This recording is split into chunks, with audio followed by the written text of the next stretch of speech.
This is a mini lesson analysis on the Marth Ditto. We'll be going over, we'll be critiquing the white Marth here. Okay, so this is kind of just like a general rule of thumb across like all of Marth's matchups that you don't need to give up space more than you need to. Like you're dash dancing here, and first of all, when you're already outside the furthest range of your opponent's attack, like, you know, his running cancel down tilt is going to reach around here. So play mix-ups around here rather than like giving up more space than you need to and just, you know, giving yourself a disadvantage there. And second of all, you should always represent your own threats. Like, you know, your running cancel down tilt can't hit where he is at that point. So, because like Marth doesn't have a projectile. So like you always want to threaten and also at the same time playing around your opponent's furthest range at the bare minimum. And like playing defensive like this, it's just gonna kind of create more variables and like lead to like it will just make things harder than you need to. I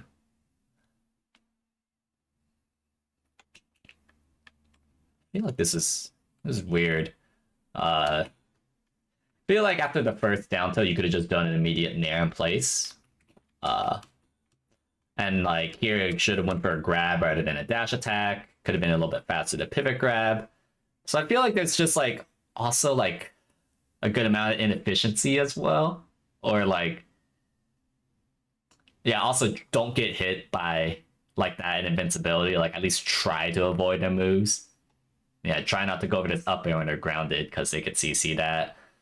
Like that was like kind of a weird scrap-ish. And like, you know, look out for like the side platform plays. You gotta like try to account for that in some way. I don't know. I feel like something's off here. Like, how can I describe this? It's like a lot of like slop, I want to say, is happening where just like a lot of unclean interactions, a lot of like unnecessary added complexity, I want to say.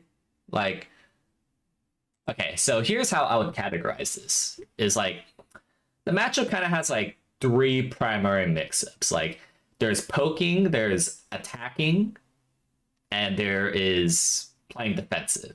And the general rule of thumb is that poking is something like run up down tilt, where you're poking, like you're gonna represent like a relatively low commit attack move to get your opponent to do something and like, you know, putting on the pressure. And that generally beats defensive play, like, you know, dash dance in place.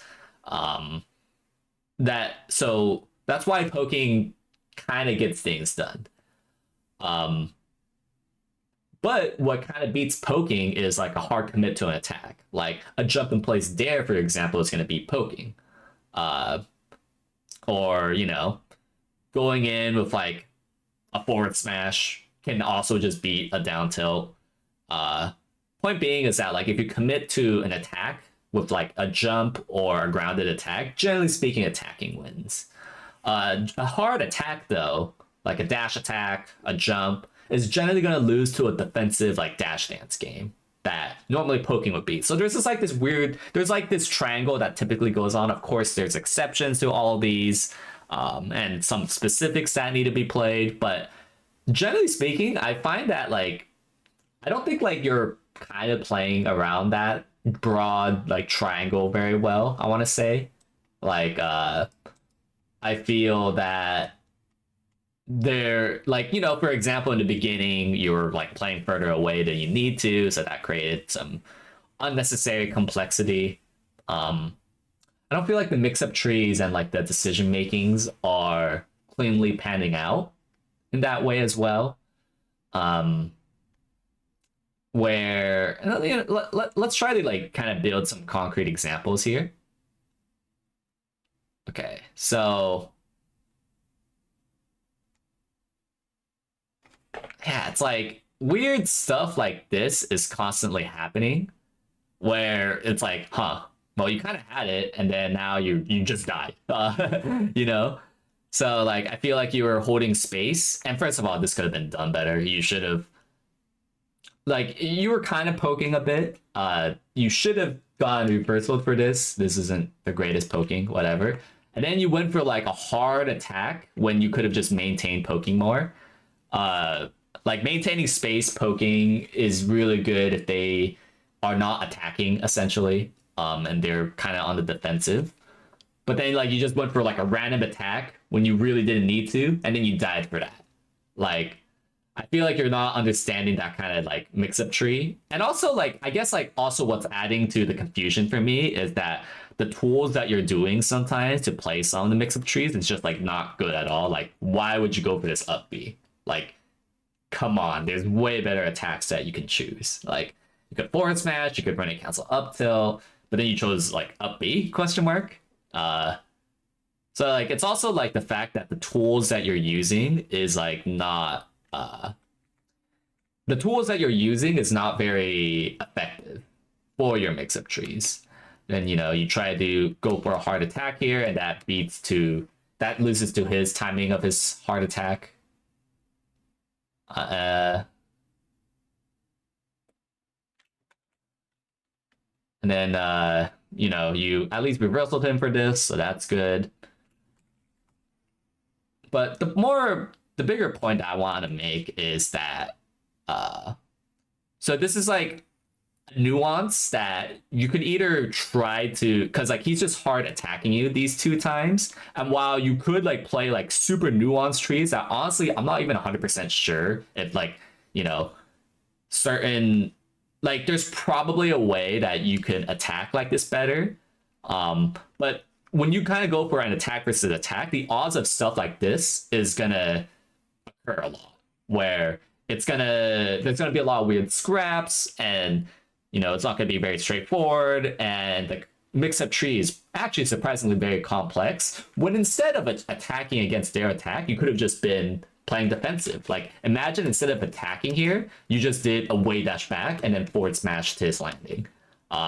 You know, again, you did like if you had gone for like a more like you know you did a more preemptive jump back, or you did a wave dash back, or you pivot grab your landing. That's a much better, more straightforward way of beating his mix-up trees. And instead, I feel like you're trying to fight. Like it's either you don't understand a mix-up tree, and or you're not using like the best tools. But more importantly, overall, you're not using like the standard mix-up tree that gives you the greatest odds to win. That's why a lot of this feels like very icky, I want to say. You know, obviously a lot of things can be optimized better, but the biggest thing that like stands out to me is like like you want to try to go for clean hits in this matchup rather than trying to play the wrong side of the mix-up tree. And obviously you got to optimize the things too, because that's also the other half of it, is that like there's a lot of things that you haven't optimized very well. And you know, for things like going for this forward smash, for example, like you're trying to attack versus this hard defense, and that gives you the least amount odds of winning that situation. And instead of like going for a hard attack, you could have just gone for a simple poke, where you know that generally beats him being defensive like that. So that's generally how like the mix-up tree goes, and I constantly feel like you're on the wrong side of the mix-up tree there. Also could have nailed out shield here right into that fair.